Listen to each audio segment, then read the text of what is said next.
Mahigpit pa rin po ang seguridad sa Camp Crame sa Quezon City kung saan nakadetain si Janet Lim Napoles. Para sa mga detalye, kausapin po natin si Ian Cruz. Ian? Yes, Cedric, sa mga sandaling to, tama ka, napakahigpit ng seguridad dito sa paligid, lalo itong National Headquarters building, itong Camp Crame kung saan nga pinaniniwalaang nandito, itong si Janet Lim Napoles matapos siyang dalhin dito mula sa Malacanang. Alam mo, Cedric, yung booking process ay naisagawa ito kagabi at doon nga nakuhanan ng fingerprints at nung palm print itong si Janet Lim Napoles at isang source nga ng GMA News ang nagbigay sa atin itong kopya nitong mga kanyang mga fingerprints at yung kanyang palm print na bahagi ng booking process at ito ngayon ay dinala na ng PNP sa Makati Regional Trial Court para nga kasama ito Cedric nung sinatawag na pag-return nung warrant of arrest para ipabatid doon sa korte na hawak na ng mga otoridad itong si Janet Lim Napoles. Cedric, sa ngayon ang PNP ay matipid sa pagbibigay ng anumang pahayag. Ayaw nilang magbigay ng anumang pahayag sa ngayon dahil lang sinasabi nila nakapagbigay na raw ng pahayag si Interior Secretary Marojas kagabi o kanina madaling araw. Kaya pansamantala yun na raw muna. Pero may mga pending request din kasi ang mga kagawad ng media na napakarami ngayon dito sa harap ng NHQ, napakarami ng mga media na naghihintay dito. So maaring antabayan na natin kung matutuloy yung sinasabing planong pagharap muli sa isang press con naman.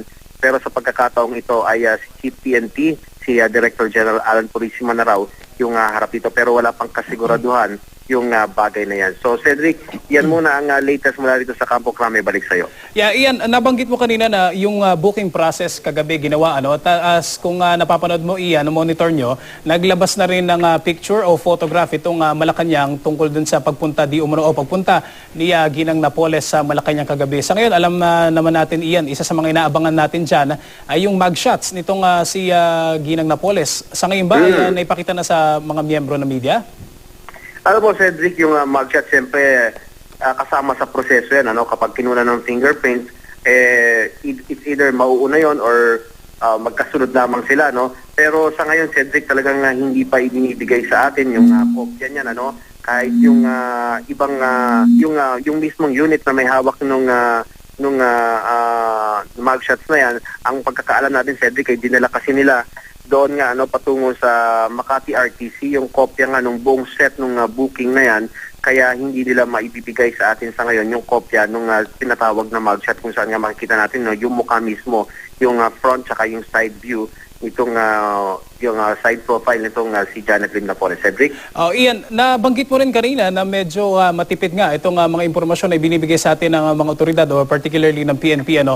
Meron ba tayong information kung kamusta si Ginang Janet Lim Napoles, ano yung itsura ng kanyang tinulugan ngayon sa lumipas sa Magdamag o kung saan siya nagstay specifically dyan sa compound ng Crame, Ian?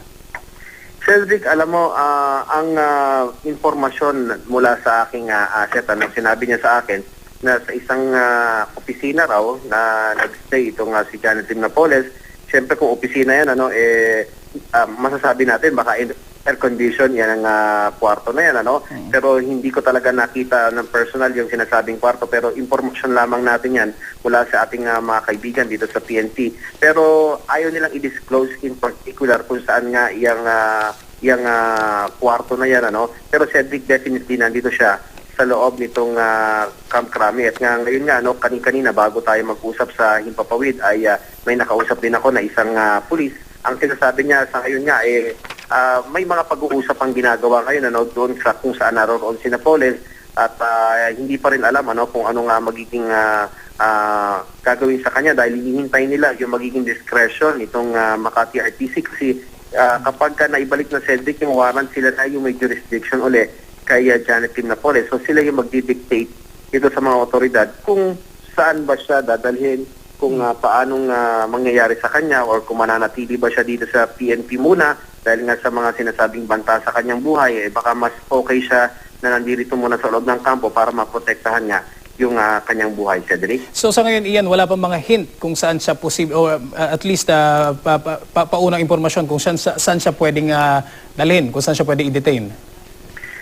Cedric, sa ngayon, nandito lamang siya sa loob ng Camp Crame. Yan yung binabanggit sa atin nung maging nung mga taga-PNP, no? Kahit si Senior Superintendent Sindak, sinabi nga sa atin mula pa kanina madaling araw na nasa isang undisclosed location itong si Janet Lim Napoles dito sa loob ng Camp Crame.